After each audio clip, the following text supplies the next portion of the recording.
இருப்பீங்க. நெறைய நொந்து நூடுல்ஸ் ஆயிருப்பீங்கன்னு எனக்கு நல்லா தெரியுது. அ ஏன்னா வந்துட்டு மைவி3 நம்பி இருந்த எல்லா கஸ்டமருக்கும் நல்ல ஒரு அடி. கிட்டத்தட்ட ஒரு 5 மாசமா வந்துட்டு ரொம்ப கஷ்டப்பட்டுட்டு இருக்கீங்க. இப்ப பணம் வந்துரும், அடுத்த நாள் பணம் வந்துரும், அடுத்த பெயில் வந்தோனே பணம் வந்துரும் அப்படிலாம் சொல்லி நெறைய நம்ம நம்பி நம்பி ஏமாந்துட்டு இருக்கிற மாரி நம்மளுக்கு வந்து ஒரு விஷயம் வந்து கிரியேட் ஆயிடுச்சு. ஆக்சுவலா வந்துட்டு இப்ப வந்து எப்படி இருக்குன்னா வந்துட்டு, இப்ப எம்டி வந்து நல்லா பணம் குடுக்குறேன்னு சொல்லிட்டு நம்ம எல்லார்ட்டயும் பணத்த வாங்கிட்டாரு.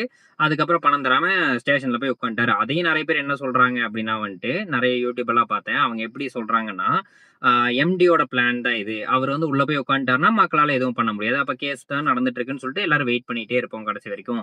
அப்படின்னு சொல்லி நம்ம வந்து வெயிட் பண்ணிட்டு, நம்மள வந்து கம்பெனி ஏமாத்திருச்சுன்ட்டு சில பேர் வந்து நம்ம நெனச்சுட்டு இருக்கோம். இன்னும் சில பேர் வந்துட்டு, இல்ல எம்டி கண்டிப்பா திரும்பி வருவாரு. பணம் குடுப்பாரு. நம்ம கம்பெனி வந்து திருப்பி பழைய நிலைமைக்கு ஓடும் அப்படின்னு நெனச்சுட்டு இருக்கீங்க.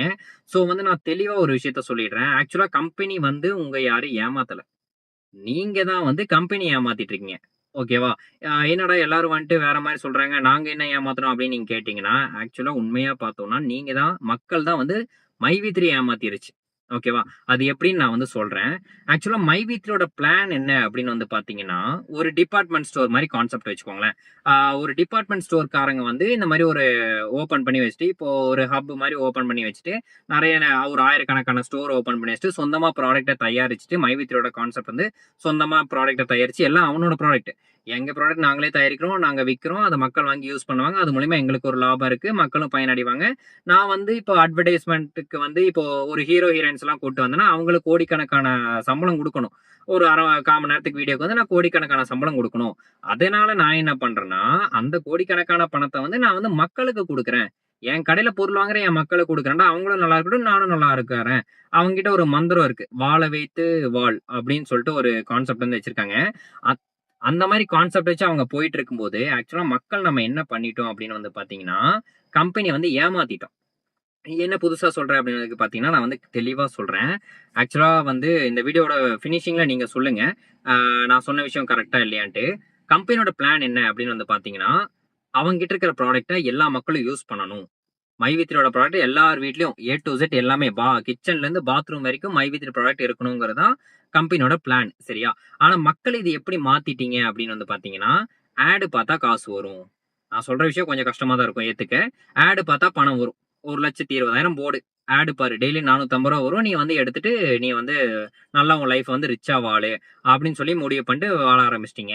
நீங்க வந்து கம்பெனிய சீட் பண்ணிட்டீங்க. எப்படின்னு வந்து பார்த்தீங்கன்னா, கம்பெனியோட பிளான் என்ன? சொந்தமா ப்ராடக்ட் வச்சிருக்கோம். அத சேல் பண்ணணும். அத நீங்க வாங்கி யூஸ் பண்ணணும். அது மூலியமா கம்பெனிக்கு நெறைய ப்ராஃபிட் வரும்.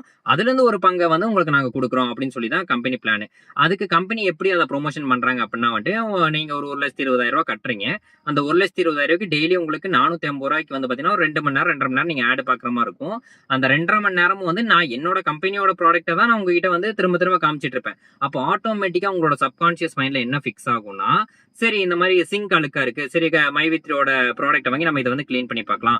பேஸ்ட் வந்து நம்மளோடத விட சரி ஒரு டைம் அத வாங்கி யூஸ் பண்ணி பார்க்கலாம். அப்படின்னு சொல்லிட்டு யூஸ் பண்ணணும். அப்படிங்கிற ஒரு கான்செப்ட் உங்களுக்கு வரணும்னு சொல்லிட்டு நான் உங்களோட சப்கான்ஷியஸ் மைண்ட்ல ஃபிக்ஸ் பண்றதுக்காக டெய்லி கேப்சா போடுறது மூலியமா டெய்லியும் வந்துட்டு நான் உங்கள 2 மணி நேரம் வந்து என்னோட ஆப்ல பிஸியா வச்சிருப்பேன்.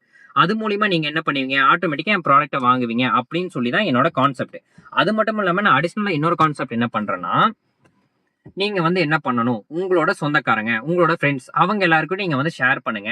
அதுல வந்து நான் அவங்களுக்கும் பணம் தரேன், உங்களுக்கும் பணம் தரேன். ஆக்சுவலா என்னோட கான்செப்ட் என்ன? அவங்களையும் நான் பொருள் வாங்க வைப்பேன், உங்களையும் நான் பொருள் வாங்க வைப்பேன். அப்படின்னு நினைச்சு தான் நான் கம்பெனி வந்து ஸ்டார்ட் பண்ணுச்சு. கடைசியில என்னாச்சு? எம்டி வந்துட்டு இப்படி மோசடி பண்ணிட்டாரு அப்படி இப்படிலாம் நெறைய கேஸ் வந்துருச்சு. அந்த கேஸ் எல்லாம் வந்து ஏன் அவ்வளவு ஸ்ட்ராங்கா நிக்குதுன்னா, இங்க கடைசி வரைக்கும் என்ன நடந்துட்டு இருக்குன்னு பார்த்தீங்கன்னா, பணத்த 1,20,000 குடுத்தா கம்பெனி வந்துட்டு ஒரே நிமிஷம். பணத்த 1,20,000 குடுத்தா கம்பெனி வந்து நம்மளுக்கு வந்துட்டு டெய்லி ரூ. 450 இது வந்து ஒரு மணி ரொட்டேஷன் பிளான் மாரி வெளிய தெரிய ஆரம்பிச்சுருச்சுங்க. நீங்க வந்து கம்பெனி மைவி3 பொருளையே யூஸ் பண்றது இல்லையே. யூஸ் பண்ணா தானே கம்பெனிக்கு ரொட்டேஷன் நடக்கும். கம்பெனியோட கான்செப்ட் என்ன? பொருள் வச்சிருக்காங்க. அவங்க ஒரு டிபார்ட்மெண்ட் ஸ்டோர் மாரி வச்சிருக்காங்க. அதுல நெறைய பொருள் வாங்கி நீங்க யூஸ் பண்ணணும் அப்படிங்கிறது தான் கம்பெனியோட கான்செப்ட். ஆனா கடைசி வரைக்கும் என்ன நடந்துச்சு? கம்பெனி ப்ராடக்ட்ட யாருமே யூஸ் பண்றதில்ல. நல்லா நம்ம பணம் சம்பாரிக்கிறோம். கம்பெனி வந்து 3 வருஷமா எல்லாருக்கும் பணம் குடுத்துட்டு இருந்தாங்க. எந்த பிரச்சனையும் இல்லாம ரன் ஆயிட்டு இருந்துச்சு. அதுவரை கம்பெனி சூப்பரான கம்பெனி. அதுக்கு நடுவுல இந்த பிரச்சனையெல்லாம் வரும்போது கம்பெனி வந்து ஏமாத்திட்டாங்க. அப்படி இப்படின்னு நம்ம நெறைய கம்பெனி மேல கம்ப்ளைண்ட் சொல்லிட்டு இருக்கோம். இப்போ உங்களோட கம்பெனி திருப்பி உங்களுக்கு பழைய நிலைமைக்கு கிடைக்கணும். மறுபடியும் பழைய மாதிரி ஓடணும், எந்த பிரச்சனையும் இல்லாம நடக்கணும் அப்படின்னு வந்து பாத்தீங்கன்னா, கம்பெனி வந்து மணி மைண்டட் கம்பெனிய மட்டும் பார்க்காம, 1,20,000 போட்டா மாசம் ஒரு 13,000 வருதுடா, நீ சேரு. நீ சேர்ந்தீன்னா உனக்கு 13,000 வரும்டா, எனக்கு வந்து ஒரு 18,000 வரும்டா. அந்த மாரி எல்லாம் கிடையாது கம்பெனி. அவங்களோட ப்ராடக்ட்ட ஃபர்ஸ்ட் வாங்கி யூஸ் பண்ணுங்க. இவ்ளோ ப்ராஃபிட் குடுக்குறாங்க, இவ்ளோ ஷேர் குடுக்குறாங்க. அத நீங்க யூஸ் பண்றது மூலியமாவே கம்பெனியோட டர்ன் ஓவர்லாம் வேற லெவல்ல இருக்கும். ஒண்ணும் இல்ல. இப்போ ஒரு 10 லட்சம் பேர் போயிட்டு ஆ சேமியா ஒண்ணு இருக்குங்க. ரூ. 36 தான். அந்த சேமியாவ நீங்க வாங்கி சாப்பிட்டீங்கனாலே, ஒரு நாளைக்கு வாங்குறீங்கன்னு வச்சுக்கோங்களேன். ரூ. 36,00,000 அந்த அன்னைக்கு கம்பெனியோட ப்ராஃபிட் இருக்கும். கண்டிப்பா ஒரு பேஸ்ட் வாங்குனாலே வந்துட்டு நம்மளுக்கு ரூ. 1,00,00,000 ஆச்சுங்க. இவ்ளோ பெரிய பிளான் வச்சிருக்கிற ஒரு கம்பெனி. ஒரு பேஸ்ட் ரூ. 100 பேஸ்ட் நீங்க வாங்குனீங்கன்னா 10 லட்சம் பேரு, ரூ. 1,00,00,000 கம்பெனியோட ப்ராஃபிட். சோ அட்லீஸ்ட் வீட்டுக்கு தேவையான பொருள நீங்க ஒரு ரூ. 5,000க்கு வீட்டுக்கு தேவையான பொருள நீங்க வாங்குனீங்கனாலே, கம்பெனி எப்படி ஸ்டாப் ஆகும்? யாருனால ஸ்டாப் பண்ண முடியும்? கம்பெனி நியூஸ் ஃபுல்லா பார்த்தீங்கன்னா, இந்த மாரி மக்கள ஏமாத்துறாங்க, ஏமாத்துறாங்க. ஏன் சொல்றாங்கன்னா, நீங்க 1,20,000க்கு நீங்க பொருள் வாங்கிட்டீங்க. இப்ப கம்பெனி வந்து ஸ்ட்ராங்கா சொல்லிடலாம். அவங்க 1,20,000 குடுத்தாங்க, நான் அதுக்கு பொருள் குடுத்துட்டேன் அப்படின்னு சொல்லலாம். அதுக்கு உங்ககிட்டயும் ப்ரூஃப் இருக்கு. அவங்க கம்பெனி சைட்லயும் ப்ரூஃப் இருக்கு. நீங்க கம்பெனிய வந்து வளர வைக்கணும்னு நெனச்சீங்கன்னா, ஒரு கம்பெனி வளரணும்னா எப்படி நடக்கும்? அங்க சேல்ஸ் நடந்தா வளரும். உங்களோட சேல்ஸ் மைண்ட் ஃபுல்லா எப்படி இருக்கு? அவன எப்படி 1,20,000 கட்ட வைக்கலாம்? நம்மளுக்கு எப்படி ரூ. 200 டெய்லி ஆட் பண்ணலாம்? அவனுக்கு ஒரு ரூ. 450 குடுத்தோம்னா அவன் அமைதியாயிருவான். அப்படிங்கிற மைண்ட்லயே நீங்க வச்சிருக்கீங்க. அப்படி கிடையாது.